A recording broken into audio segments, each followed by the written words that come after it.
Also happening this week, the NBA draft on Thursday. The Wizards will be picking 19th in the first round.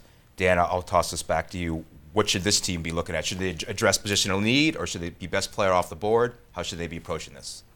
Yeah, I mean, to me, it's like I'm not a bad GM speak, but you're only really addressing a position of need in an extreme case if you're really close to winning a title, which I don't think the Wizards are. They're probably not going to draft a point guard in the first round, but there are needs throughout the roster, after the point guard position that I don't think there's anything they could do where it would be totally baffling, really. I mean, I think obviously if Paul Pierce is not playing for the Wizards that makes a huge difference next year, it makes a big difference in their rotation. Yeah. But regardless, you've got Otto Porter there, who you want to get minutes at that vague 3-4 position, and so absent taking a point guard, and even point guard, there's a kind of question who plays behind Wall. So really, there's nothing they could do that would shock me, I guess.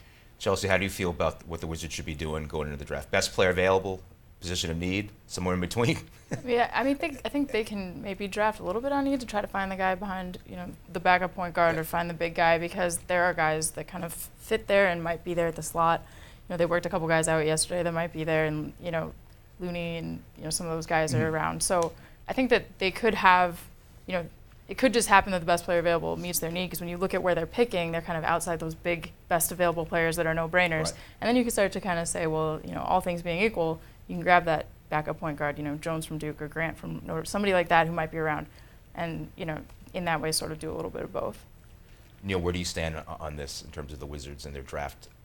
What should they be looking at in the draft? The perimeter players are set, right? Wall, Bradley Beal, Otto Porter. So I'd like to see them get an athletic big guy that can play the 4 or 5 and kind of start to build that part, because that's going to also let them to kind of get back to what they were doing in the playoffs, right? That stretch 4, that athletic big man that can play a little bit on both inside and outside. So I think that getting the best available big guy that's athletic and can stretch the floor a little bit is probably their biggest need, especially if they want to take that next step into the championship caliber NBA. Well, Dan, you mentioned Paul Pierce. What is your gut on whether or not if he's going to be back or not next season?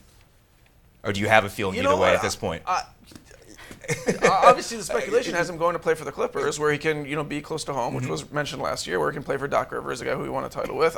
That all makes sense, but you're asking him to take probably a pretty decent-sized pay cut. I understand he's a very well-to-do man, but it's a pretty decent-sized pay cut. It's going to a much tougher conference. It's another season of change, which would be like 4 seasons out of 5 years. I kind of think he wants to renegotiate with the Wizards and try to find a way to make it work here. If I had to guess, that's what I would guess, that he stays here. Aren't the Wizards, though, theoretically closer to getting to the finals than the Clippers might be, given how difficult the West is? They went further this year, right? Yeah. They went the same round. Same round. But, yeah, they certainly had an easier time getting out of the first round than the Clippers did. I think it's a better path, and I think that he's got a comfort here, and he's obviously already like a folk hero here. I think that he might stay. Right. Anyone else? No, I think the Wizards knew how to use him, right? They kept him in reserve, and then they unleashed him in the playoffs, and it worked. But I do think that the Wizards have a better chance in the East than the Clippers have in the West. We're talking about like $2 million, right? I understand that these guys are really well off. That's a lot of money to just forfeit just to move home. There's no question about it.